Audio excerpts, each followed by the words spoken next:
Go.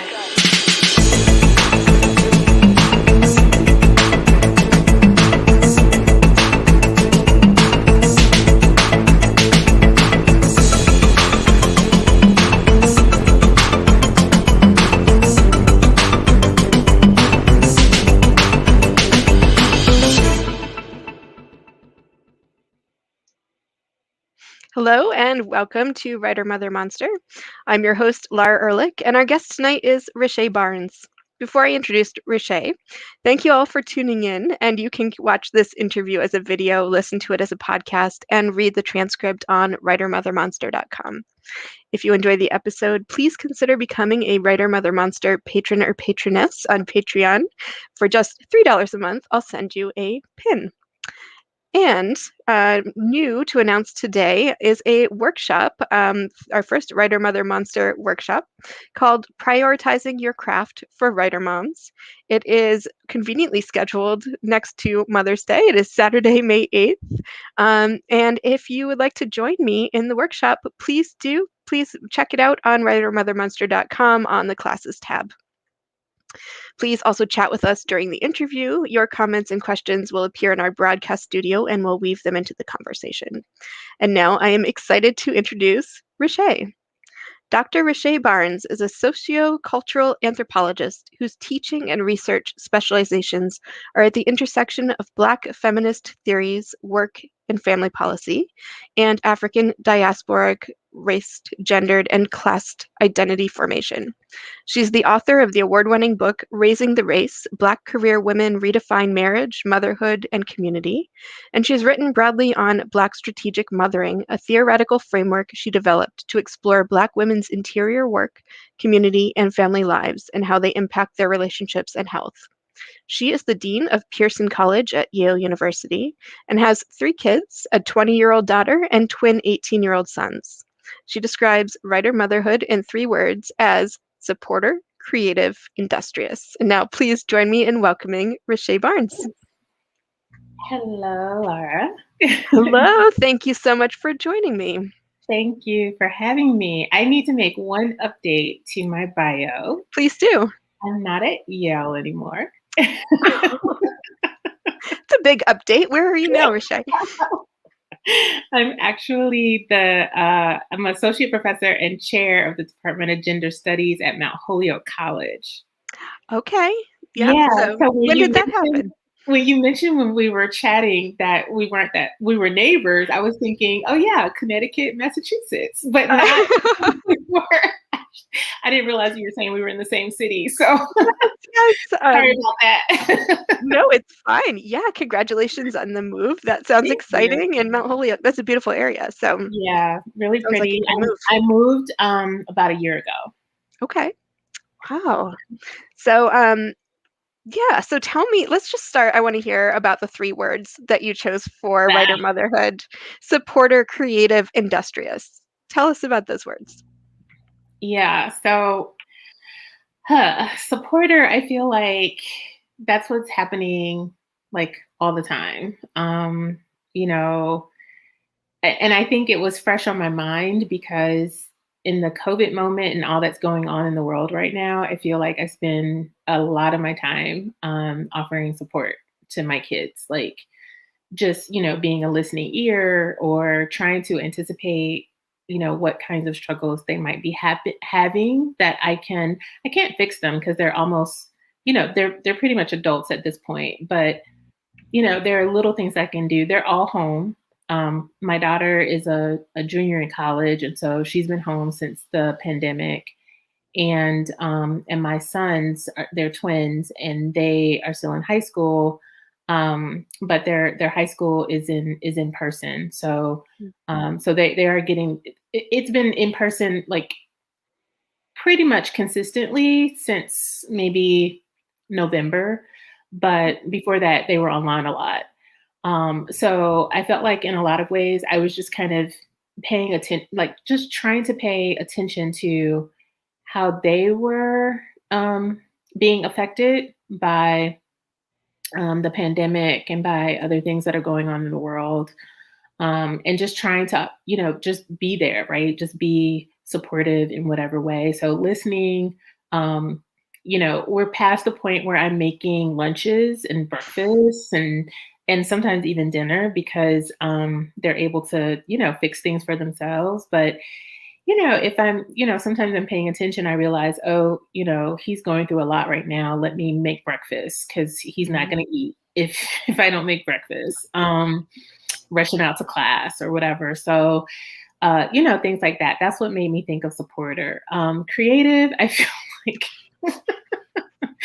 you just on the fly, like what do I need to do right now with this situation? It really, and I think for me, I'm a creative anyway, so it really kind of falls in line with that, right? Like as a mom, I'm just being, I guess again, like I was thinking things I have to do, and how do I respond to them, right? Mm-hmm. And same thing with industrious. Like I think it's also like um, I almost put entrepreneurial because also thinking about very practical things like both of my boys are over 6 feet tall, so it when they were smaller, it was them growing out of clothing very quickly and being very industrious with how to keep up with the budget, how to um, you know, do things that were going to keep us within our, financial means. So, and I think I'm also thinking about that right now because they're getting ready for college. And, we're thinking about what they've gotten some really good packages, but we're also thinking about, okay, how much are we going to have to put in the pot? And it's two of them, and my daughter hasn't graduated yet, so there'll be three of them, and Yeah. all of that, all of that is on my mind right now. Yeah, that's a lot. Do you find so with those sort of logistical things that you have to be thinking about, how does that impact the creativity side? When you're thinking about lunches and finances and buying new clothes so your child's ankles aren't showing, how do you how do you maintain your creativity? Um, it's hard actually. I actually went through a period. So I used to write poetry Mhm. um and short stories. And I love your book, by the way. Thank you. Thank you for sharing it with me. Oh, It's riveting. thank you for thank you for reading it. I love the stories are just so creative and so like also like hitting you at a very like visceral place. Like, yeah, I can understand why that person did that. Thank um, you.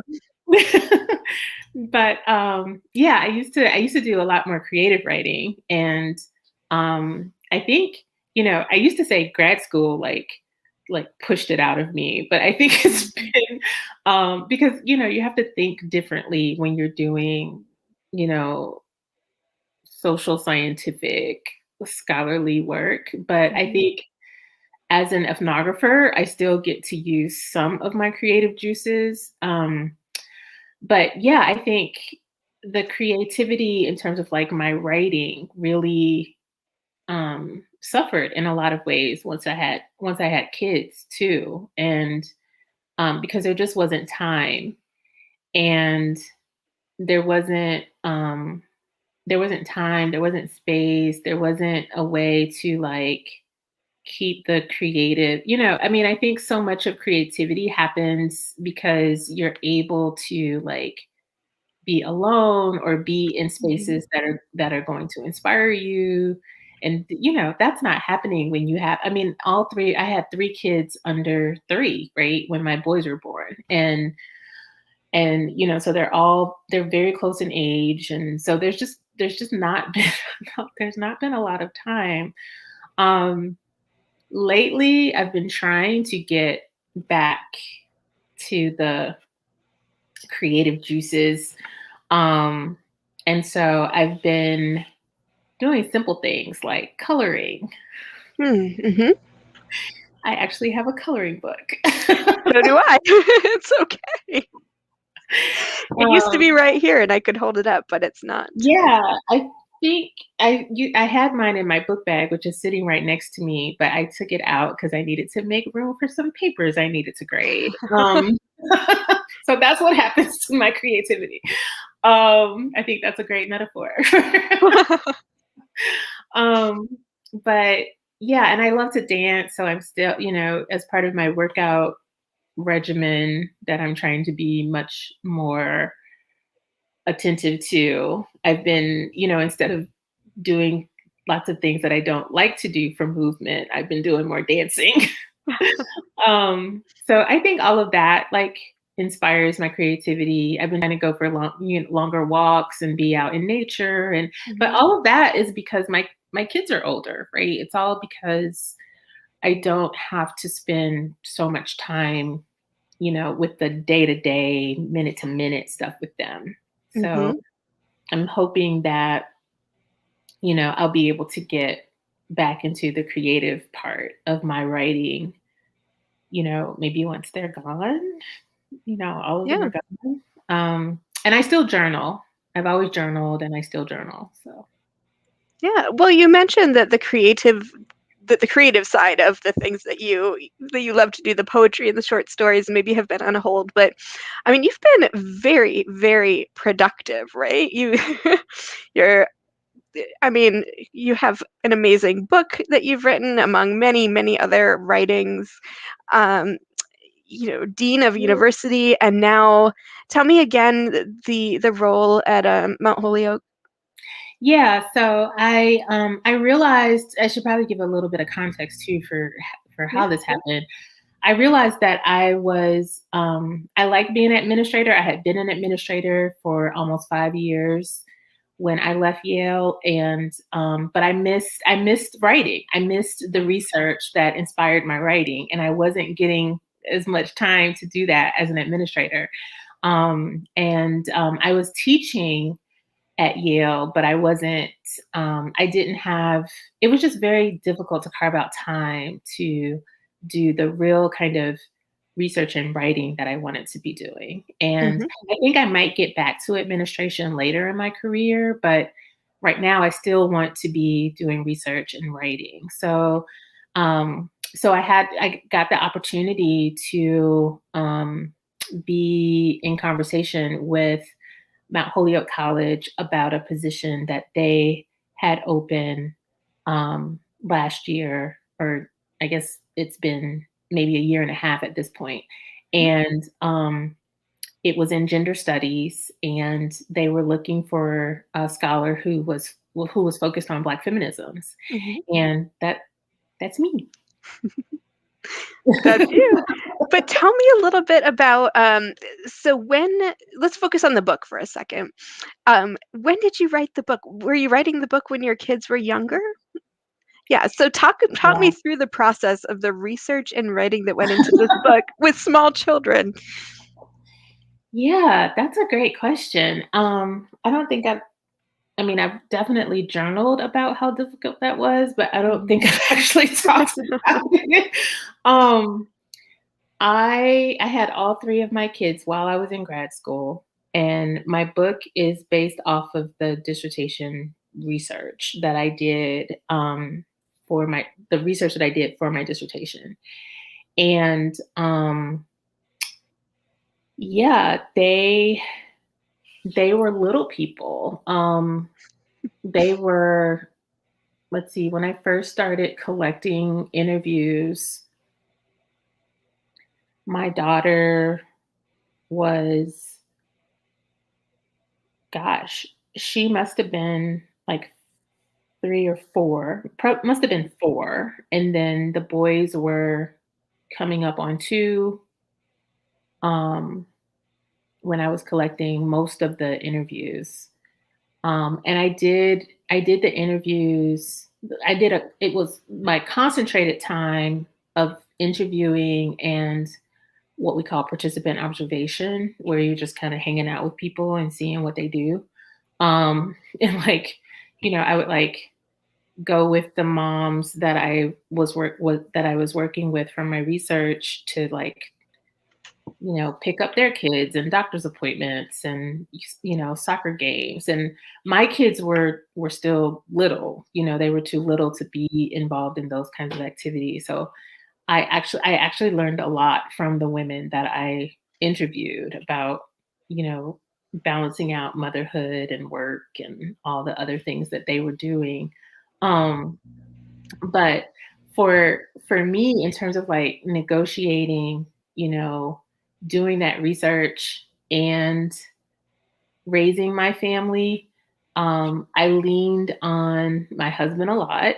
Um, he was a trooper as far as I'm concerned. I mean, there's one story that we still laugh about. I was a part of this research group that met in the afternoons once a week. And it wasn't the part of the research where I was actually collecting research, but it was a group of scholars that I was in conversation with as I was collecting the interviews and stuff with the women that I was working with.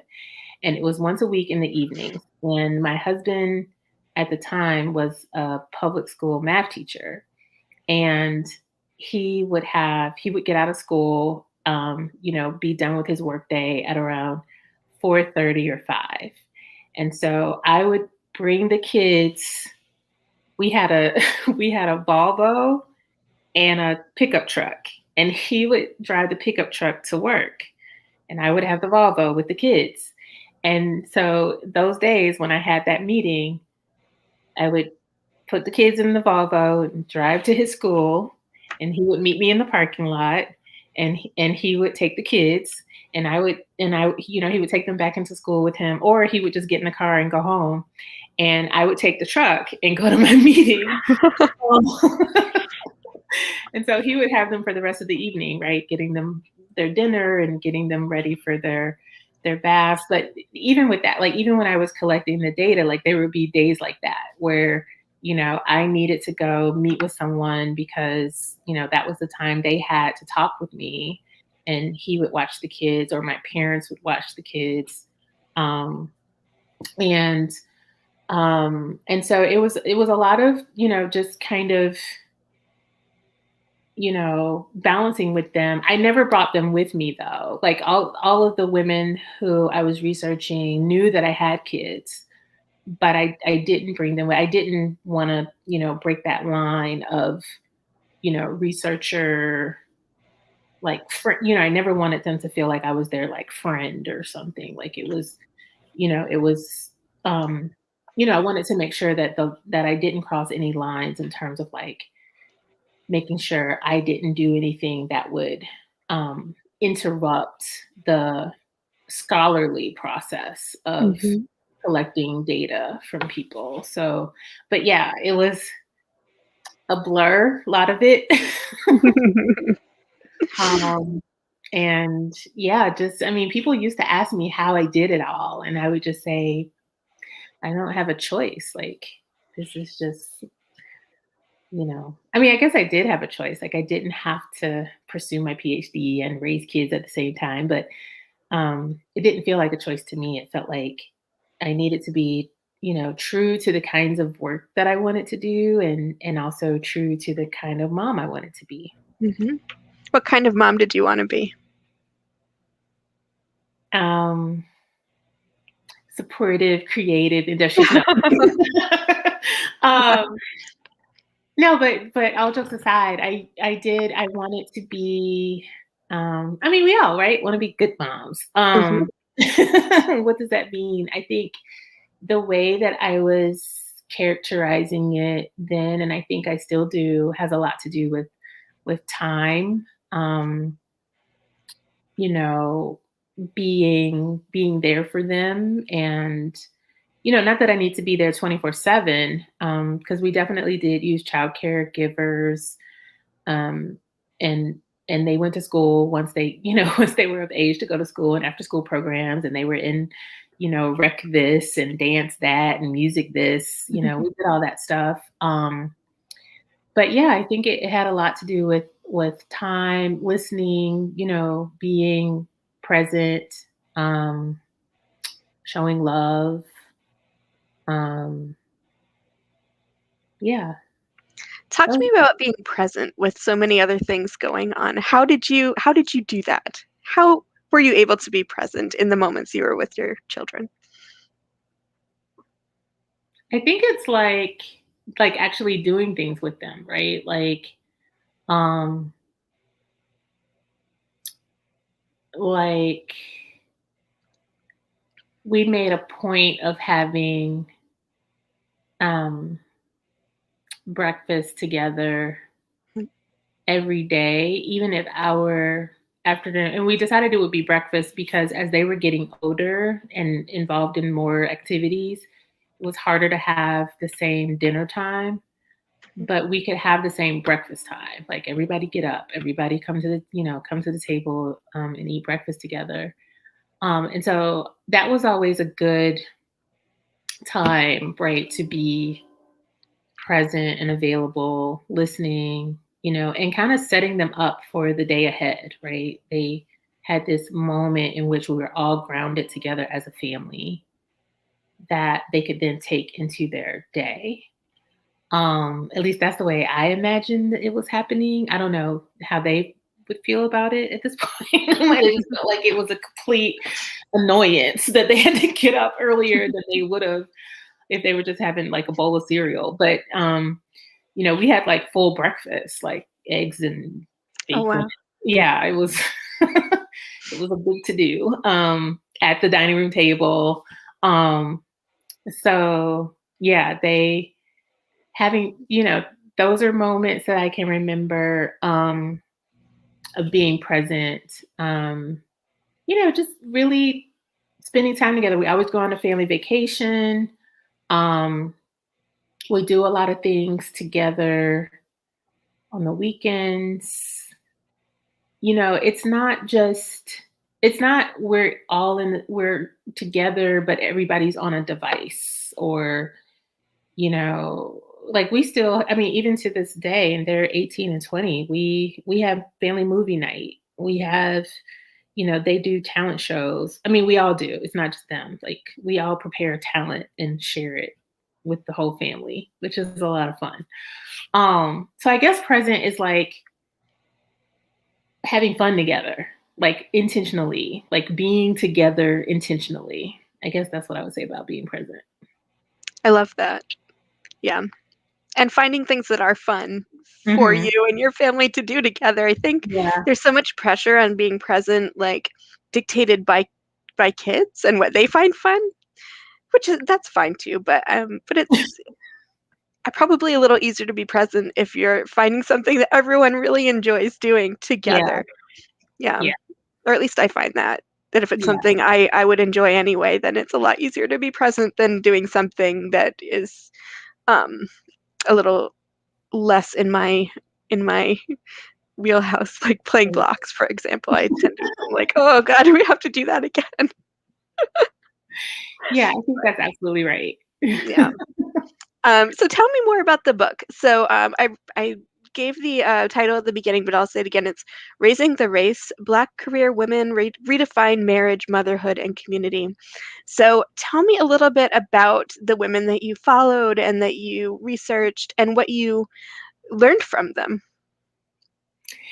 Yeah, so the book is an ethnography, which if folks aren't aware of what that means, it's basically when usually anthropologists, but other social scientists too, just basically um, go out and like spend time with people to kind of understand their everyday lived experience. And you do that with a set of kind of guiding questions about kind of what you're interested in finding out about this everyday lived experience. So for the women that I followed, I love the way you said that. The women that I followed around, which is literally what I was doing, they were professional women, like career women, educated women who had at least a college education, but many of them had advanced degrees. Um, And they were in, professions, doctors, lawyers, executives, engineers, marketing execs, finance execs, a journalist. So those kinds of positions that would give one a degree of financial security and stability. And they were women who were making decisions around whether or not they wanted to continue in a full-time career where they were like very focused on being ambitious in the workplace, in their profession, or they were continuing in a career but maybe not on full steam, or they were choosing to be at home or part-time for a while. And what was interesting about this question for me was this wasn't something that historically African American women had necessarily had the opportunity to think about as a decision, right, as an option. And for these women, it had a lot to do with the fact that they were professionals, but also their partners were professionals. And so it allowed them a degree of freedom that, historically Black women haven't had. And so then the negotiation becomes, if my husband can't afford for me to be at home, do I stay at home? And and a lot of the decision making has to do with this history that I've been talking about, right? If the history of your experience as a raced and gendered person is that you have always worked, and even when you have had success at work and made it into a career or a profession, you still worked because that was doing something important for not only your own family, but also for your community, because that opportunity hadn't been available to your community previously, right? So what kind of responsibility do you have to a larger framework, right? A larger community of people who may be, quote unquote, counting on you. So for example, there was one woman that I followed around whose family of origin was poor. Many of the women that I worked with, their families of origin were poor or working class. And this is what made it even more difficult because they were, and in this woman's particular experience, her parents had had her as teenagers, and she was raised by her grandmother and her grandfather in a very small town in the rural South. And the whole community had seen her as a very bright child that was going to go far and do great things. And so she did. She went to college, did well in high school, went to college, went on to medical school, went into her career as a physician, got married to an attorney, and was living like everybody back home like dream, right? Like, wow, look at you. You're doing such great things. We're so proud of you, right? And then she starts having her kids and she's like, yeah, I think, the combination of trying to hold down this very demanding role in my work and be supportive to my husband, who was at the time starting his own business and raising very small children, was becoming a bit too much. And so she decided, because she could, she'd stay home, and not just stay home in the sense of and she actually said this, I'm not sitting around eating bonbons. Yeah. She was actually helping her husband get the business off the ground, right? So it wasn't that she had devoted all her time to being a mom. Not that there would be anything wrong with that, but she had decided that for her family, it actually was more helpful to everyone, her in terms of her health and stress load and all that stuff, her kids because she would be more present, and her husband because, she could keep the books. He wouldn't necessarily have to hire more people and things like that. They could build that thing together and make another successful type of thing. But her family at home like had no recognition of what that was, right? Her community at home was like, what are you doing? Why are you at home? Right. And so it was that kind of negotiation that I found many of the women in the study, trying to figure out how to make sense of having these new financial freedoms, wanting stability, wanting stability and presence in their households, right? Seeing how this, on ramp of go, go, go, go, go wasn't really giving them many returns. Mhm. Um, and deciding, it's okay to step back for this moment. Um, and I say for this moment because, for many of the women, going back or going back part-time or going fully back, but maybe not at full steam, was something that was happening at different points in their decision making, right? Or different points in their children's lives, different points in their marriages, right? There were a lot of things that were at play when they were making these decisions. But what I learned, and I'm glad you asked that, what I learned from them was, yes, I learned so many, I probably saved my children so much grief by all the stuff that I learned from these women. Like I could probably write a manual about all the stuff that they taught me that I was able to like implement because I was watching them go through it just, a few years essentially ahead of me. But what I've really learned, and this is the part that I hope comes through in the book, is how challenging it is for families in general to figure out how to do all this stuff on their own. Mm.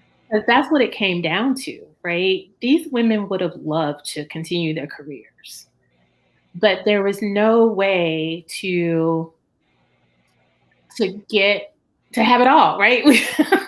Yeah. We've all been trying to have it all, right? That's what they've been telling us. Like, oh, women, you can have it all. All you Mhm. have to, just go for it, right? I mean, we have Right. so many people writing books telling us to do all sorts of things. I'm not going to say because I don't know what all types of copyright things are going on behind the scenes, but there are people who have been writing different books and, having different campaigns that are about women having it all, right? Being able to combine all these things and do it effortlessly and with no Mm. stress and all the sleep and looking gorgeous Right. while doing it. And it's just, it's only true for a very, very, very, very, very small portion of the population, and everybody else who says that they're making it work, I believe, is lying. I agree with you. Thank you for saying that. Yes. So Yeah. what I end up saying at the end of the book in the conclusion is that there are just so many things that our society needs to do if it really cares about children, if it really cares about people, about families, which we keep saying we do. Mhm. Um, there are so many supports that need to be put in place. And what we're seeing instead of supports being put in place is supports being removed or made more challenging to get access to. So yeah, that's what I learned. Yeah, that's a lot. Well, Um, worth. yeah, and we're seeing people here in the comments. Ashley, thanks for listening. Ashley says she agrees too. Yeah, so I think you're hitting a lot of people in the gut right now. Um, yeah, I want to go back for a second to something that you said you learned from these women or that you noticed as you were following them. um, about how they felt they had to justify their choices to whether it was family back home or communities or these all these voices that have been telling them they could do this, they can do this, we expect you to do this, and then they decide that they're going to do something different. Can you talk a little bit about the ramifications of that choice, and if you've had to make choices, whether maybe different from those women, but choices that don't align with what the expectations for you were, how you deal with that? Yeah, that's such a good question, Laura. There was a lot of, there was some ambivalence. There was some dissonance. There was some, there was even some like, partial speak, right? Where, a woman is telling me, yeah, I made the decision to come home because I thought it was going to be good for my kids. And you know, my husband was doing this thing and that thing. And I just thought, well, wouldn't it be great if I could just like focus and at home for a while and then, I spend more time, right? Follow a little bit longer. And I learned that nope, this woman got laid off from her job, a month after she had her third, and with 3 small children needing childcare. At that moment, it didn't make sense to look for another job. Mhm. And so she stayed home for a couple of years. And then, it was the explanation, right? The thing that made sense to go along with that decision, which, then became, um, you know, this child needs this kind of activities and this kind of school. And so my being home allows me to be able to get this child what this child needs. And then at one point, her husband was diagnosed with an illness, and it was a chronic illness. So it wasn't the kind that was going to take him out of work, but it made it more necessary for him to be more cognizant of like what he was eating and things like that. And so she was like, and now that I'm home, I can make sure that we're eating, home cooked meals every day, and not, it's not like when I was at work and I was running through the drive-through. And, so she had this way of like explaining, right? Mhm. That went along with the thing that actually wasn't her decision, right? It was prompted by the fact that she got laid off. And there were a couple of women who had those kinds of work related things happen that then led them to, it doesn't make sense for me to look for a job right now. Mhm. And so that was a huge part of the ambivalence, or like, I guess part of what I was saying that doesn't line up as much with the ambivalence. That lines up more with the kind of double speak. Yeah. The ambivalence showed up when, I was talking to one woman who was like, yeah, I thought I was going to be, when I was in college, I thought I was going to be a CEO, and, I thought I was going to end up, at the top of my, profession and my industry. And she made this really funny comment. I don't have it right in front of me, but it was something like, um, and I'm CEO of this laundry. Right? Mhm. I'm CEO of making the laundry work, right? Like it was just kind of like, I didn't get anywhere near what I had, expected for myself.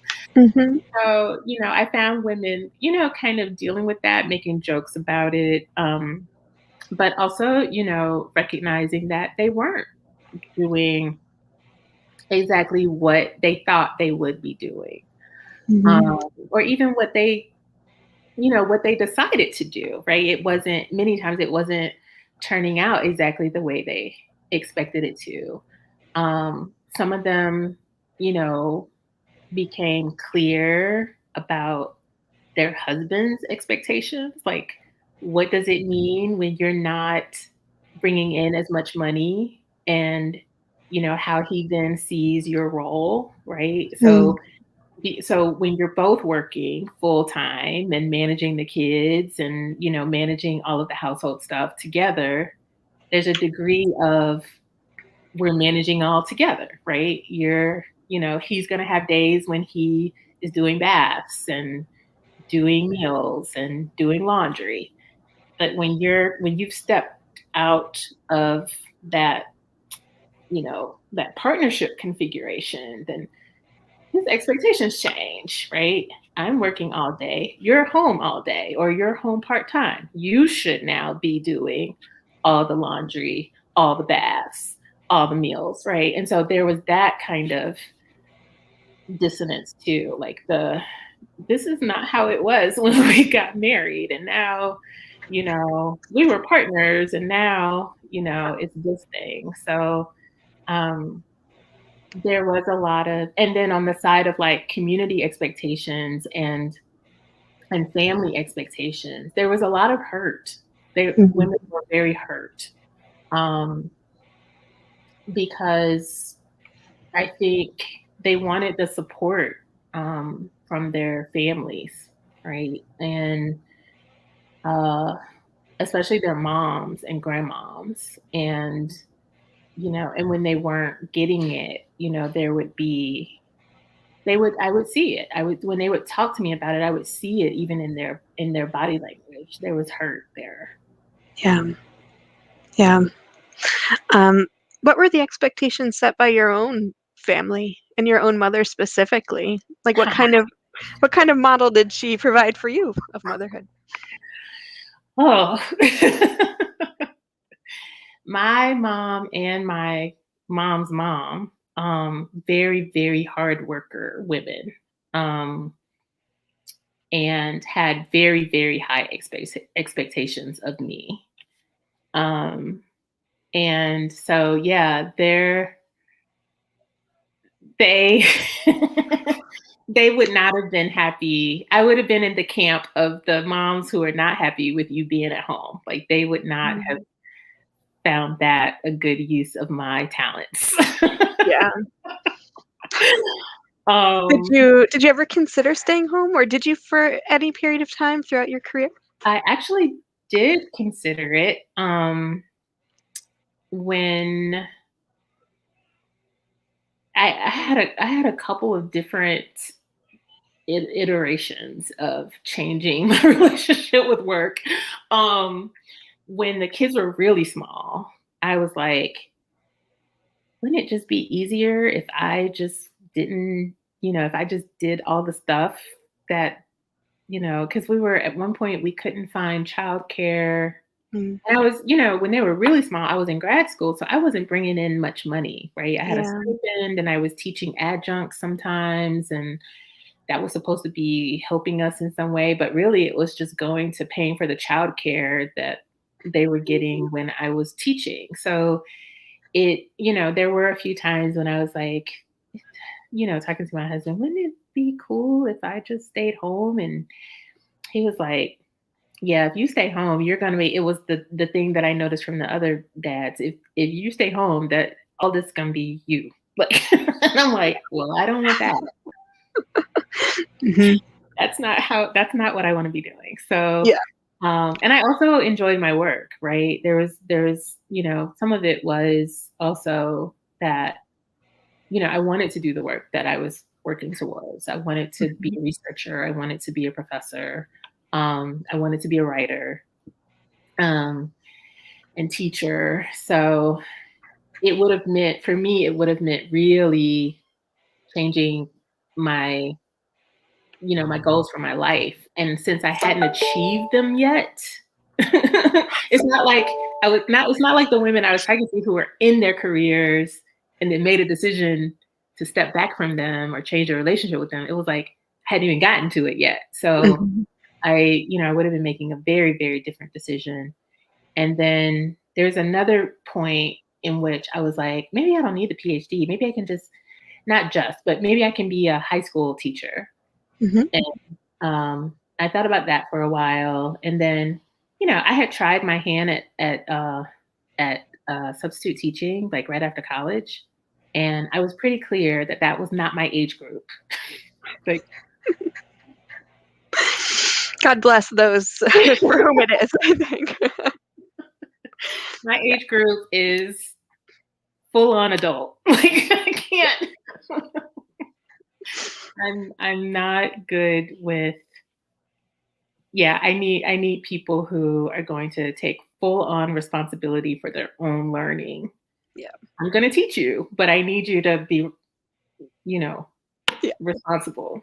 for that. So, yeah, so that was another moment when I thought about it. And then I think since then, I think earlier, if I remember correctly, you had asked me something about like if there had been a time when I did have to make some sort of compromise Mhm. with my career expectations and my relationship with work and family. Um, and it was when I was at Yale. It Mm. was because my when I took the job at Yale, I'd imagined that my husband still teaches high school level, but he teaches at a boarding school. And so we lived on the campus of the boarding school, and the kids were approaching the age where they could attend the boarding school. So I was thinking, oh, this is a good time for us to move. So I got my job at Yale and I thought, okay, yeah, now everybody's going to move. And no one moved. I was the only one who moved. And so I was commuting.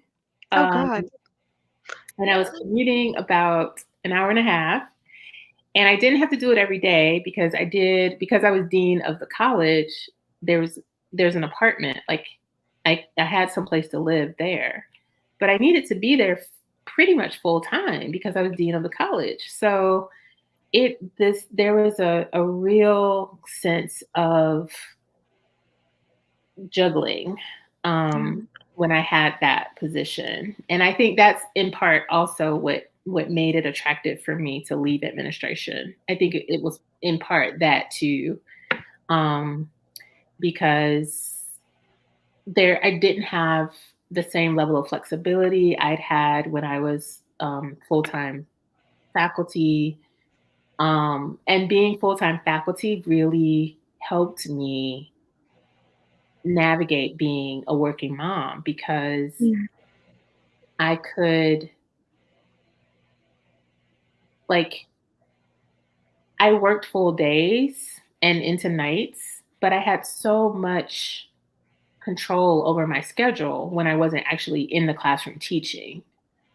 And so that made it easier to show up for a performance at elementary school or pick up after school if we were going to do something, special that day or something. It just allowed, because I had flexibility over my time, um, I was able to, you know, maneuver things better than I feel like a lot of parents are able to do with like, the traditional 8 to 6. Let's be real, it's not 9 to 5 anymore.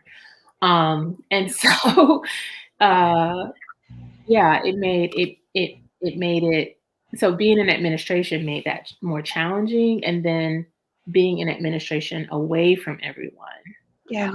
made that even more challenging, especially for me, who is someone who does like to be present, as we were talking about earlier. I like to be present. I like to just be like here, like, especially since we've been in this COVID moment and the kids come in from class and because I'm teaching fully online, they come in from class and I might be in the kitchen getting a cup of tea or something and they come in and they just kind of hang out with me and that's cool. Yeah. Yeah. And actually, that leads into a question that we have here from Kennedy as Miller.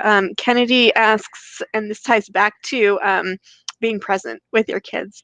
She says that you mentioned intentionally carving out spaces to be together and having fun through various things like talent shows or movies. How did you, as a family, establish that tradition and set up those expectations? Yeah, that's a great question. We I don't know, we would just kind of say like when they were little, we would just say, you know, on this night we're having family night, and it might be game night, or it might be movie night, or you know, and we, so the first thing we established was what day, and it's not every week, like that would be too much. It's it's like, you know, once or twice a month. Mhm.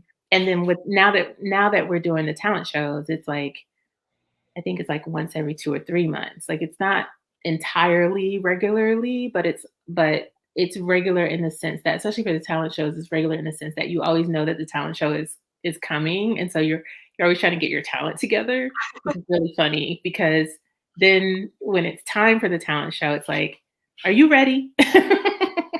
Do you Now have wait, are these new talent? Like, do you have to come up with a new talent every time, or are these established talents? Like somebody's always been a great singer and they sing a song every time. Like, how does that They're work? pretty much established talents. Like Okay. every now and then somebody does something new out of their wheelhouse. But and trust me, we're not the Jackson Five. Like we're not we're not we're not super talented individuals. We just, you know, have things that we enjoy doing. I mean, I think all of us in a sense, and I think my husband and I also wanted to make sure that the kids enjoyed music and art and, you know, and dance and stuff like that. So we've always made sure that those things were a part of their lives. And so they've taken different instrument lessons, and you know, one of my sons has been in the chorus, in the a cappella group at his school. So, you know, so he likes to sing, and you know, there's one that uses instruments to as his like downtime. So he has taught himself, like he when he was little, we started him on a viola. He played that for a number of years, and he wanted to join the band. He played the trombone for a number of years, still plays the trombone, then taught himself the guitar and the electric bass. So most of the time when we have a talent show, he's playing one of those instruments. The one that likes to sing is usually singing something. Um, I usually so so I Ooh. so one time I did a dance. I like found a dance on YouTube or something, and I taught myself, and because I love to dance, so I was like, that's Mhm. gonna be my talent. But I don't have time to learn a dance every time we have a talent show. So lately, I've been I've been reading my writing. Hey, whatever works. I'm like, this is my talent. Clearly, I am a Yeah. writer. So I'm gonna share with you some of what I've been writing. And often it's not anything that they're interested in, but that is my talent. Now, are you reading them scholarly writing, or are you reading them Sometimes poetry? Scholarly. I love that. I had this journal article that I had just submitted, and I was like, I'll read like the first part of this. That's amazing. I love that. We might have to institute that at my house too, and like, But yeah, yeah, it's I was great. saying in terms of like establishing it when they were little, it was really easy because we were just, you know, they were just like, yay, we're gonna watch, you know, whatever new Disney movie was out. Mhm. We also used to go to the movies a lot. Mhm. So whenever there was a new movie that they were just all like, yay, can't wait to see blah blah blah. And my husband's like that too. Like he loves going to the movies. Mhm. So that would be like a family outing. And so we just convert that into something that we do at home. Um, and like I said, we would do like sometimes it would be a movie, sometimes it would be a game. And we've tried different things. Like it's not that we, you know, one day decided we're always going to have this and we had it forever and ever. Like we had at the beginning of the pandemic, we tried, you know, because we couldn't go to church, we tried Sunday, come up with your own inspirational thing that you want to share with everyone. And, you know, that went for like a month. And then everybody was like, okay, we're over this. I So love that. Yeah. being flexible too, like, you know, Mhm. letting the kids say, I don't wanna do this, but we don't let them cop out of, like, a family time. Mhm. Um, oh, and this was one thing, going back to the question, One thing that we did try that was really helpful was taking turns picking the movie. Mm-hmm. So you didn't have to have a consensus. I mean, everybody, if it was something nobody wanted to see, like people could be like, no, we don't want to see that. But, but most of the time, everyone picked a movie that everyone or most of us would be interested in seeing. Mm-hmm. Yeah. I have to say it's nice now that she's almost 5, and so she can watch, like, not all the movies that I would wanna watch, but she can watch movies that are actually really enjoyable for grown-ups too, Yeah. unlike when they're, like 1 or 2 and you have to watch just I don't even remember what, Sesame Street, which is lovely, but it's not the same sort of level of investment for grown-ups, so Yeah. so yeah, being able to watch movies together and engage and talk about the plot and the characters, it's really nice. It's a Well, nice perk of kids growing up.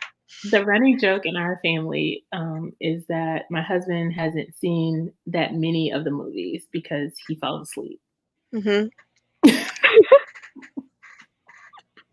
Well, they're always new for him then, I guess. Right.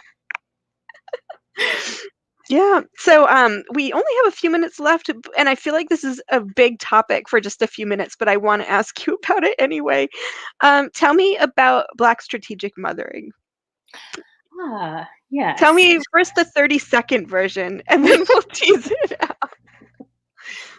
So, Black strategic mothering is basically a term that I came up with that actually just identifies something that's already been happening. And that is that Black women over time, especially in the United States, have had to come up with ways to um, basically strategize for the survival, and I mean real time survival Mhm. of their children, their families, and their communities. And so when I talk about it as a strategy, I'm saying um, that Black women are recognizing that their different strategies are necessary at different times. Mm. Um, and they can change according to the historical period, and they can also change according to the life course, right? So you can be a woman who used one strategy when your child was small, and then another strategy entirely when your child is an adult. And it's not the simple, way that we think about how, of course, you change as a mother as your child goes through different stages, but we're talking about survival. um, and so for Black women, and I say for Black women in particular, because of our relationship with this country historically, um, it has meant that the lives that we could be in real fear for our lives and for the lives of our children and the lives of our partners at different times. So I remember, I can just give you an Yeah. example from my life. I remember when it occurred to me as a mother that my sons were no longer being viewed as cute and adorable little boys. Mhm. They had crossed some invisible line where they're not seen as cute little boys anymore, and they're seen as potentially scary men, Mhm. even though they're still cute little boys. Um, and so yeah, it's that kind of, and so how do you parent differently when you Yeah. have that realization? And then when they start driving, there's another point in which you are strategizing differently. So up to that point, you haven't really needed to talk about that realization that you had when they turned, somewhere around 12 or 13. Now that they're 16, 17, 18, and they're driving and you're not there, then there's a new conversation that it's not new for you because you've been thinking on it since they were 13, but now it's new for them. And how do you have that conversation with them? How do you parent them to see them walk out the door and know fear that something could go wrong while they're out there? So it's Yeah. things like that. And I think it's very important, and I'm going to make sure I do this, to distinguish between the fear of a mother when their child walks out the door, right? And the fear, as you're saying, this is Black strategic mothering. This is specific to the mother of children who are Black, right? Yeah. Yeah. Can you say a little bit more about the survival aspect? I think this is we can dedicate more than 30 seconds to this, and I wish that we talked about it a little sooner because it's of vital importance. Yeah, so can you talk a little bit more about the survival aspect of that strategy that changes? Yeah. Yeah. I mean, for the example that I just gave, right, the survival is like real time. How do you make sure that your kid comes back home? Mhm. Um, what do you need to teach them so that they survive the encounter with whoever, right? The encounter could be with, and we know from Mm. the news, like I'm not making up things that couldn't actually happen. The survival could be you survived a person seeing you having a good time with your friends and deciding that your music is too loud. How do you make sure your child is able to come back from that encounter? Or Mhm. it's being stopped by the police. How do you make sure your child is able to survive that encounter? Mhm. Um, or it's, you know, a run in with another young person. How do you make sure your child survives that encounter? And the truth of it is, you can't make sure, right? So the strategies are, what have we learned over time from this toolkit, right? That is basically passed down through the collective memory of Black mothers, um, that we try to share with our children Mhm. who think the world has changed and they don't need to be concerned about it anymore. Mhm. Um, you know, you know that you can't, in your knower that you can't keep it from happening. Mhm. And so even that is a strategy, right? Yeah. How do you how do you how do you do it? Right? Mhm. How do you do it knowing there's nothing you can do? Um, so yeah. Take it for a second back to writing and why it's important to write about this and to put it out there. I think if we could, how do I want to articulate this?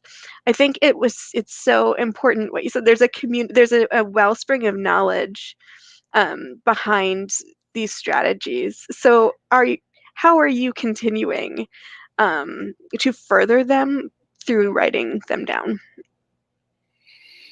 I try. It's hard. It's hard sometimes. I'm actually supposed to have written two different pieces for two different, you know, basically public facing news outlets, um, about, all that's been happening over the last year, specific to COVID and specific Mhm. to what happened to George Floyd and Breonna Taylor, and recognizing that even George Floyd and Breonna Taylor are just two names among many, many that have not been named, and have not had justice in any form. And I haven't been able to finish them. Um, but I keep trying because it needs to happen. I mean, I appreciate you for asking me, right? For having me in interview format, have this conversation, have these conversations. But I am a writer and I try to write them, and and it's hard. Um, and I think it's funny because I was just thinking earlier, like one of them I just need to say, I'm not gonna be able to get this done because I keep trying to get it done and I keep not being able to. Um, I just can't, I don't know if I'm still too close to everything, like because we're still in the thick of things, and things are, I feel like things are unfolding, new things are unfolding every day. And um, one thing I didn't mention was my both of my parents had COVID last summer, and they're fine now. They're better. They're not long haulers. They're doing great. But they they are also getting older, and it's becoming clearer to me that they're getting older, and we're still in this very difficult moment, and I still have children who are going off to college, and we're still in this very difficult moment. And so it's just, I think I am personally struggling to write out all that I want to be able to say. And part of it is because I'm a creative, but I'm also a scholar. Mhm. So part of me is like, I need more information. I can't put this out yet. I need to interview some more people. I need to do some more reading. I need to, that part of me is like, you got to have this right before you put it out. But there's the creative in me, and the one that is committed to telling the stories of Black women, especially Black women who haven't been heard. Not that they haven't been saying anything, but that they haven't been heard. Um, and using my platform to say, here's what you need to know about what these experiences are in real time from these people that you don't usually listen to. And so that's in the other year. So I don't Mhm. know what I'm gonna do. Ask for Yeah. an extension. I'll just keep asking for extensions. I'm not gonna do that. I'm gonna make a decision. I'm either gonna get it done or say I can't do it. And either one, I think, is okay, right? I Yeah, think it's okay. I'm learning to give myself more grace too. Yeah. I think that's a good lesson for everyone, especially for mothers and for mother writers. So Absolutely. that's a good piece of advice to end on, although I wish we could keep talking all night. Thank you so much for joining us, Riché. This has Thank been you, such a Laura. pleasure. Thank you. Stick around for a second after the fact so I can say goodbye, but yeah, but thank you again. Thank you. Thank you to the audience that was here, and for Yeah, those who might see it later. Appreciate you absolutely. being here. And thank you all for joining us. Again, you can watch the interview again, listen to it as a podcast, read the transcript all on writermothermonster.com. And if you'd like to come join me and strategize how to prioritize our craft, make space for writing, and just have a little time to write and talk, please sign up for our first Writer Mother Monster workshop. And you can find that information on the website under the classes tab. So thank you all. See you next week and have a great evening. Bye.